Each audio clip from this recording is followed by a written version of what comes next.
அழகு அறியவன் நிலவுலாவிய நீர்மலி வேணியன் அழகிற் அம்பலத்து ஆடுவன் மலர் சிலம்படி வாழ்த்தி வணங்குவான். அறிந்த இலை ஏந்தி அன்னை கைதந்து செறிந்த விடம் சென்னி சேர செழும் பிள்ளை மண் வீழ. அந்த வாழை இலையை கொண்டாந்து கொடுத்துட்டு அந்த பிள்ளைக்களை விழுந்து மறைந்து இறந்து போகிறது. அறிந்த அப்பூதி, ஐயோ இது செய்தி அமுதுக்கு ஆகாதே, பிள்ளை இறந்த வீட்டில் அமுதுக்கு அவருக்கு கொடுக்க முடியாது, என்ன செய்கிறதுன்னு தவிக்கிறார். தான் பிள்ளையை இழந்த சோகம் அவருக்கு இல்லை, அப்பருக்கு உணவூட்ட முடியாதே என்ற சோகம்தான் இந்த அப்பருக்கும் அப்பருடைய மனைவிக்கும் ஏற்படுகிறது. இதுதான் அன்றைய நிலை, அன்றைய சிவத்தின் நிலை. அன்றைய சிவம்னு சொல்லக்கூடாது, அன்றைய மனிதனின் நிலை. இன்னைக்கு அந்த மாதிரி ஒரு காட்சியை நாம் காண முடியுமா? அறிந்த அப்பூதி, ஐயோ இது செய்தி அமுதுக்கு ஆகாதே, தெளிந்தே பாய் சுருட்டி பிள்ளை உடல் மறைத்து, ஒரு பாய் எடுத்து இந்த பிள்ளையை அதில் போட்டு அதை சுருட்டி ஒரு ஓரமாக வச்சிடுறார். பாய் சுருட்டி பிள்ளை உடல் மறைக்க வந்த பெரியவரை உண்டி செய்ய அழைப்பார். சிந்தை சிவனன்ன பெரியவரை ஐயா வாங்க உணவுக்குன்னு கூப்பிடுவார். அவரும் எழுந்து வருவார். நாவரசு பெருமானம் எழுந்து உணவுண்ண வருவார். சிந்தை சிவனன்ன பெரியவரும் மெய் கழுவி கை காலெலாம் கழுவி அவருக்கு நீர் கொடுக்குறாங்க. கை காலெலாம் கழுவிட்டு அந்த கையை உடம்பில் இருக்கிற அந்த திருநீற்று பையை எடுத்து ஊதியை தனக்குத்தானே பூசிக்கொண்டு எல்லாரையும் கூப்பிட்டு அவங்களுக்கெல்லாம் திருநீர் பூசுறதுக்கு அழைக்கிறார். சிந்தை சிவனன்ன பெரியவரும் மைகழுவி எந்தை பிரான் அஞ்சலத்தை எடுத்தோதி நீரு பெற வந்தவரில் எல்லாரும் விபூதி கொடுத்துட்டாரு, பெரிய பிள்ளைய காணோமே அப்படின்னு கேட்குறாரு. அவர் தான் வந்தவுடனே எல்லாரையும் காமிச்சார், அறிமுகப்படுத்தினார். இந்த பெரிய திருநாவுக்கரசு எங்கேன்னு கேட்குறாரு. பெரிய பிள்ளை காணாது எங்கு என இப்போது அவன் உதவான். அவன் உதவ மாட்டான், இப்போது அவன் உதவான் என்ற தந்தையிடம் தப்பன நடந்த கதை உணரும் நாவரசும் செப்புவீர் எமக்கே சேதி என்ன என கடிய அப்பூதி ஆற்றா தன் நிலை அழுதே சொல்ல, நடந்த கதை வேறு வழி இல்லை, சொல்லித்தான் தீரணும். எங்கேன்னு அவர் மிரட்டுறாரு, எங்கே சொல்லு, எனக்கு என்ன ஆச்சு உன் பெரிய பிள்ளைக்கு? ஏன்னா அவருக்கு தெரியுது எங்கே ஏதோ நடந்திருக்குன்ட்டு. என்ன ஆச்சுதுன்னு ஒரு மிரட்டும் தொனியில் அவர் கேட்கவும், சேதி எரி பெரிய வரும் சோதியனை மனத்தண்ணி நாதி நமக்கவனே என சொல்லிட்டார். அந்த பாம்பு கடித்தது, இந்த மாதிரி பிள்ளைய பாய் சுருட்டி வச்சிருக்கிறேன்னு சொல்லிட்டாரு. அப்பருக்கு அப்படியே தாங்க முடியலை. பெருமானே இறைவா, திங்களூர் பெருமானே, இதுவும் உன் செயலோ அப்படின்னு அந்த பிள்ளையை தூக்கிக்கிட்டு திங்களூர் கோயிலுக்கு போகிறாங்க சந்திரமௌலீஸ்வரர். சேதி எரி பெரியவரும் சோதியனை மனத்தண்ணி நாதி நமக்கு அவனே என திருக்கோயிலுக்கே எழுந்து வேதியனின் பிள்ளையுடல் எடுத்தே வாசல் வைத்து வாதித்தே ஒன்றுகொலாம் என்று பாடல் அருள, ஒரு அழகான பாடல். ஒன்றுகொலாம் என்ற பாடல் வந்த என்று பாடல் வெளிவரவும் பாதித்த பிள்ளையுமே பையவே வெளித்தழுவான். பாதித்த பிள்ளையும் படுத்து கிடந்த பாம்பு கடித்த பிள்ளை அவன் எப்படி எந்திரிச்சான்னு தெரியாமல் தூங்கிக்கிட்டு இருக்கிற பையன் எந்திரிச்ச மாதிரி எந்திரிக்கிறான்.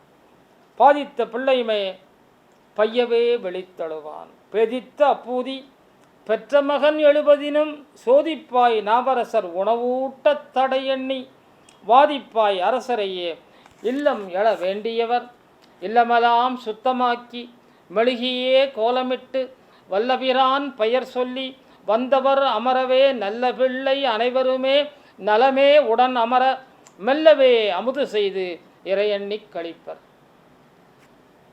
பிள்ளை எழுந்துட்டான். அந்த பிள்ளை அந்த வீட்டில் சாவு எதுவும் கிடையாது. இருந்தாலும் அந்த வீட்டை மெழுகி கோலமிட்டு நல்லா தொடச்சி சுத்தம் செய்து எல்லாரையும் இலை போட்டு உட்கார வச்சு அத்துணை பேர்களும் நாவரசோடு அமர்ந்து அமுது செய்வார்கள். திங்களோர் மதித்தே சின்னாள் இங்கிருந்து பொங்கிடும் அப்பூதியுடன் திருப்பழனம் செல்ல தெங்கனச் சுவையில் திருப்பதியம் தருவார். தெங்கு என சுவையில் திருப்பதிகம் தருவார். தெங்குன தேங்காய், தேங்காயில் இருக்கிற பால் மாதிரி அழகான தேன் சுவையாய் தெங்கும் சுவையில் திருப்பதிகம் தருவார். எங்கும் புகழ் அப்பூதி புகழ்ச்செய்தி பதிவாகும். எங்கும் புகழ் அப்பூதியினுடைய புகழ்ச்செய்தி பதிவாகும். பின்னால் அப்பூதியடிகளும் ஒரு நாயன்மாராகும் தகுதியை பொறுகிறார். அப்பூதியடிகளை விட்டு அப்படியே மீண்டும் திருத்தல பயணத்துக்கு போகிறார். நாவுக்கரசு பெருமான் திருத்தல பயணத்தை தொடர்கிறார்.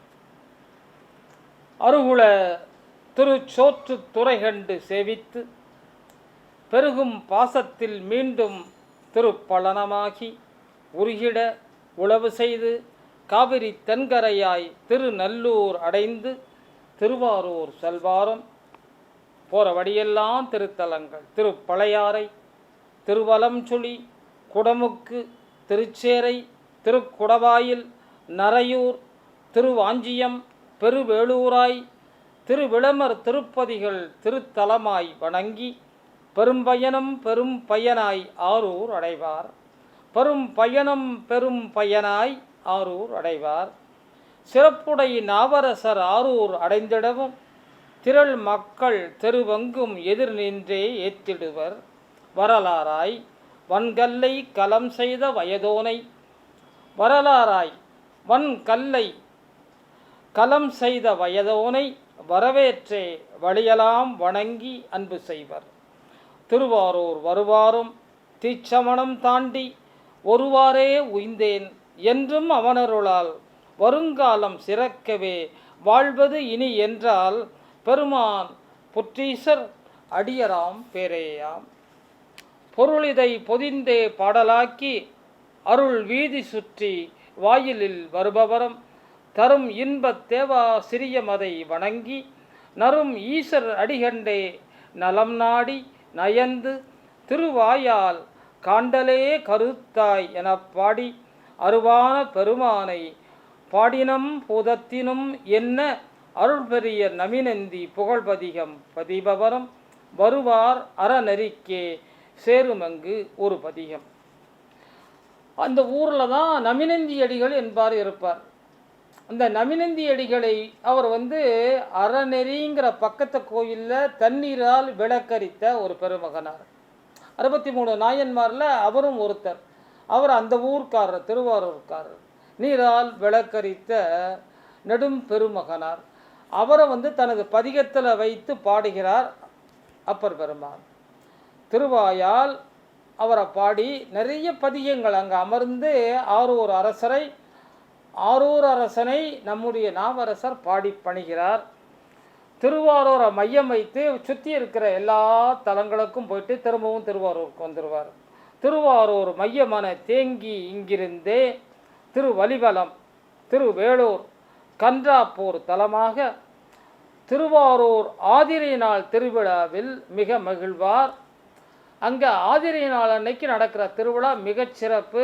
அந்த திருவிழாவில் நமினந்தியடிகள் அந்த திருவிழாவை ஏற்று நடத்துபவர்.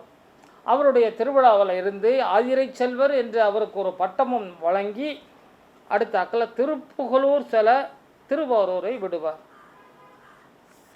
இவர் அங்கேருந்து போன உடனே திரும்பவும் காளிப்பிள்ளை திருஞான சம்பந்தரை சந்திக்கின்ற வாய்ப்பு வரும். காளி விட்டு காண்பழி தலமூரும் சம்பந்தர் ஆளி அன்பு முருகனார் புகழூர் மடம் தேடி. ஆளி அன்புன்னு, ஆளின கடல், கடல் மாதிரி அன்பு வைத்த முருகநாயனாரை புகழூரில் போய் சந்திக்கிறார். வாளியன வந்தே அடியரோடு இங்கு தங்க. புகழூரில் இருக்கிற முருகநாயனார், அந்த முருகநாயனார் மலரால் இறைவனை வணங்குகின்ற பெரியவர். அவரை சந்தித்து அவரோடு அந்த புகழூர் மடத்தில் தங்கியிருக்கிறார். வாளியன வந்தே அடியரோடு இங்கு தங்க வீழிகான அப்பர் வரும் வேளை எண்ணி பூரிப்பார். பக்கத்தில் திருவீழி மழலை, அதை பார்ப்பதற்காக, அதை இங்கு வணங்குவதற்காக பிள்ளை வரப்போறார்னு தெரிஞ்சு அங்கே தங்கியிருக்கிறார். கண்ட பிள்ளை அப்பரையே கண்ணீரால் நனைக்க அங்கே அந்த அப்பரை பார்க்குறார். திருவீழி மழலையில் பார்த்து கண்ணீரால் நனைக்க விண்டே ஆதிரை விழாச்செய்தி விவரிப்பார் பிள்ளைக்கு. ஆதிரை விழாவை எப்படி நான் திருவாரூரில் பார்த்தேன் அப்படிங்கிற செய்தியை பிள்ளைக்கு இவர் விவரமாக சொல்கிறார். பிள்ளையும் மயங்கி நிற்கிறார் இவருடைய பேச்சை கேட்டு. மண்டு புகழ் பாவாக முத்து விதானமன மொழிதரவும் நன்றியெனச் சம்பந்தர் ஆரூர் செல விரும்பி புறப்படுவார். அவர் சொன்ன உடனே அவரும் ஆரூர் பார்க்கணுன்ட்டு, திருவாரூர் பார்க்கணுன்ட்டு ஆசை, அங்கேருந்து புறப்படுறார். ஆரூர் சேவித்து அதிவிரைவில் வந்துடுவேன் ஐயா, நீங்கள் புகழூர்லே இருங்க, நான் ஆரூரை சேவித்து விட்டு நான் இங்கே வந்துடுறேன், அது வரைக்கும் நீங்கள் புகழூர் தங்கியிருந்த, அதுக்கப்புறம் நம்ம சேர்ந்தே சில ஊருக்கு போகலாம் அப்படின்னு சொல்லி அவரை விட்டு திருஞான சம்பந்தர் திருவாரூருக்கு போகிறார். ஆரூர் சேவித்து அதிவிரைவில் வந்துடுவேன், வரும் வரை புகழூரில் அப்பரை அமர வேண்ட ஊரும் சிறப்பில் உளவார பணி செய்யும் பேரரசர் இருப்பு புகழூரா என்புற்று. பக்கத்தில் இருக்கிற சங்காட்டங்குடி, சாத்தமங்கை, அயவந்தி, திருமருகல் தொழுது யாத்த பல பதிகத்தில் புகழூர் மீண்டும் வர யாத்திரை பிள்ளையுமே திரும்பி வரும் முன்னர் பார்த்திட வந்த சிறு தொண்டர் நீலநக்கர் விடை கொள்ள. அதுக்கு திருச்செங்காட்டங்குடி பக்கத்தில் அங்கே போனார் இல்லையா, அங்கே சிறு தொண்டர் அங்கே இருக்கிறார், பக்கத்திலே திரு நீலநக்கர் இருக்கிறார். இவங்க கூட வந்து இருந்தாங்க புகழூரில். அவங்கெல்லாம் நாங்கள் போயிட்டு வரோன்ட்டு போயிட்டாங்க. அங்கே ஞானசம்பந்த பிள்ளையார் ஆரூரை சேவித்து விட்டு திரும்பவும் இங்கே வரார். இத்திரு இருவரும், இந்த இத்திரு இருவரும்னா அந்த ரெண்டு பிள்ளைகள், ரெண்டு அழகும் புறப்பட்டு வாஞ்சியம் என்ற ஊர் வணங்கி கை திரு தோண்டம் கடிகமல் தமிழ் மணமாய் மை திரு பல வணங்கி திரு அம்பர் தொழுது ஏற்றி, திரு அம்பர்னு ஒரு ஊர், வாய்த்த மனைவியின் நான் விற்ற கலையர் கண்டு. அங்கே தான் கலையர் இருந்தார். பக்கத்தில் திருக்கடையூரில் தனது மனைவியினுடைய தாலியை விற்று குங்குலிய தூபம் காட்டிய குங்குலிய கலையரை சந்திக்கிறாங்க. யார்? இந்த ரெண்டு பிள்ளைகளும், திருநாவுக்கரசரும் பிள்ளை ஞானசம்பந்தரும் குங்குலிய கலையர் வீட்டுக்கு போய் அவர் வீட்டில் அமுதேற்று சின்னால் தங்கியிருக்கிறார்கள். இடக்கால் யமன் கடியும் கடவுரான் கண்டே மடம் கொண்ட குங்கிலியர் அமுதூட்ட அருந்தி கடவுர் மயானம், பக்கத்தில் கடவுர் மயானம்னு ஒரு தலம், கடவுர் மயானம் கழித்து ஏகி பக்கத்தில் திரு ஆக்கூர்னு ஒரு ஊர், ஒரு தலம், திரு ஆக்கூர் கண்டு மாடமன தான் தோன்றி மாடமாகி, தான் தோன்றி மாடம்னு ஒரு கோயில், அதை கோச்சங்கனான் கட்டிய கோயில், யானை புகா கோயில், மாடமன தான் தோன்றி மாடமாகி மிழலை செல்வர். திருவேலி மழலைக்கு போகிறாங்க. வழக்கமான அடியர் கூட்டம் வழியலாம் அன்பு செய்ய விளக்கேற்றி வீதியலாம் கோலமன விளங்கி நின்று வழங்கு நிறை ஒலிகூட்டி வயமான தொண்டருடன் இலங்கு இவ்வழகை இருவரும் இணைந்து தர. ரெண்டு பேரும் பெரியவரும் பிள்ளையும் போகிற காட்சி அவ்வளவு அழகு நிறை காட்சி. எல்லோரும் வழியெல்லாம் பூரண கும்பம் வைத்து மலர் தூவி வழிபட்டு இவங்களை அரகர என்று ஓதி அழைத்துட்டு போகிறாங்க. நாவரசர் நம்சிமனை நன்றே நெஞ்சு வைத்து பரவியே பரிந்து ஏற்றி திருவீழி மிளலையானை சேராதார், திருவீழி மலையானை சேராதவங்க தீனரிக்கே சார்கின்றார் என்று பாட வாரமான நீர்வழிய வணங்கியே வயங்குவர். இந்த திருவேலிமலையில் ஒரு பெரும் சிறப்பான ஒரு இன்சிடென்ட், ஒரு நிகழ்ச்சி நடக்குது. திருவேலிமலையில் பஞ்சம், வான் பொய்த்து மழை தப்பி அந்த ஊரில் விளைச்சல் குறைந்து மக்களெல்லாம் பஞ்சத்தால் அவதியுறுவர். முதியவரும் முந்து தமிழ் இளையவரும் மிளலை வர, முதியவர் நாவுக்கரசர் முந்து தமிழ் இளையவரும் மிளலை வர சதியென சங்கடமாய் பருவமழை பொய்க்க விதியென பொன்னையும் விரைந்தே சுருங்க பதியாம் மிளலநகர் பாதிக்கும் பஞ்சத்தில் அருளுருவாம் பிள்ளையோடு அப்பருமே திரள் அடியர் கூட்டம். அதில் இவங்க வேறு 2000 பேர் வந்துட்டாங்க. ஊர்லேயே பஞ்சம், இதில் அடியர் கூட்டமே ஒரு 2000 பேர். அப்பருடைய அடியர்கள், பிள்ளையினுடைய அடியர்கள் எல்லாருமா சேர்ந்து திருவேலிமலை தாங்க முடியாத ஒரு கூட்டத்தில் தவிக்கிறது. ஏற்கனவே ஊரில் பஞ்சம், அருள் உருவாம் பிள்ளையோடு அப்பருமே திரள் அடியர் கூட்டம் பஞ்சத்தில் திகைக்காதே முரல் களல் மதியானை மனத்தென்னி மருக பரல் ஒலியாய் பரமணம் கனவு வழி கருணையிற. பரல் ஒலினா அந்த கால் சிலம்பு ஒலிக்கிற மாதிரி இறைவன் அசரீரி பேசுகிறான். காலங்கள் பேதமுறும், கருத்துக்கள் பேதமுறா. காலம் போயிட்டே இருக்கும், ஆனால் நீங்கள் சொல்கிற கருத்துக்களுக்கு பேதம் கிடையாது. ஞாலத்தில் நும் அடியர் அல்லல் உற வேண்டாம். உங்களது அடியர் திருக்கூட்டம் அல்லல் பெறவே வேண்டாம். ஓலமிக நிலைதாங்க ஓரோர் படிக்காசு மேல் மற்றும் கீழ் பீடமன மேவி தினம் பெறுவி. மேலே ஒரு காசு கீழே ஒரு காசு படிக்காசு வைக்கிறேன், அதை வாங்கி உங்கள் அடியர் கூட்டத்தினுடைய பசியை அகற்றுவீர் அப்படின்னு அசரீரி தருகிறான் பெருமான். சொன்னபடி அன்றிலிருந்து அந்த பீடத்தில் மேலே ஒரு காசு கீழே ஒரு காசு வரும். மேல் காசு அப்பருக்கு, கீழ்காசு பிள்ளைக்கு. இது ரெண்டையும் வாங்கிட்டு போய் அந்த காசை பொற்காசை கொண்டு போய் விற்று மாற்றி நெல் வாங்கி எல்லாத்தையும் வாங்கி அப்பர் மடத்தில் நேரத்துக்கு சமையல் பண்ணி நேரத்துக்கு அடியர் கூட்டம் சாப்பிடும். பிள்ளை மடத்தில் கொஞ்சம் நேரம் ஆகும். ஏன்னு சொன்னால் அந்த காசில் சற்று வாசி இருக்குதான், கொஞ்சம் குற்றம் இருக்குதான். வாசியுள்ள காசாக இருப்பதால் அதை விற்பதற்கு சற்று நேரமாகிறது. எனவே சற்று நேரமாகிறது, அடியர் பசி தீர்க்க அப்படின்னு சொல்லுவாங்க.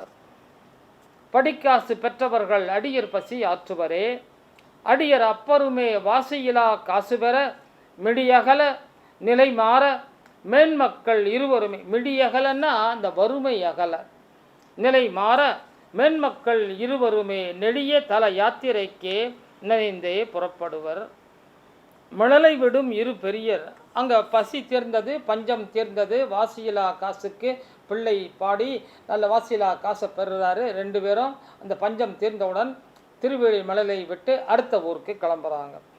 மிளலை விடும் இரு பெரியர் திருவாஞ்சியம் தாண்டி கடல் போற்றி காணா தலங்கள் பலகண்டு தளல் கையன் தான் விரும்பும் தன் தமிழால் எழிலின் திருமுறையும் என் செழித்தே ஏற்ற முறம். போகிற வழியெல்லாம் திருமுறைக்கு பாட்டு பாடிக்கிட்டே போகிறாங்க ரெண்டு பேரும். அது அவருடைய 1ஆம் திருமுறையும் இவருடைய 3ஆம் திருமுறையும் செழிக்குமா. அவ்வளவு திருமுறைகள் போகிற வழியெல்லாம் பதிகங்கள் அதிகமாயிட்டே போகுதாம். பிறந்தது பதியம், திறந்தது கதவு. எங்கே? திருமறைக்காட்டில். திருமறைக்காட்டில் பிறந்தது பதிகம், திறந்தது கதவு. பிறந்தது பதிகம், திறந்தது கதவு. பிறந்தது பதிகம், திறந்தது கதவு. இது தலைப்பு. மறைக்காடு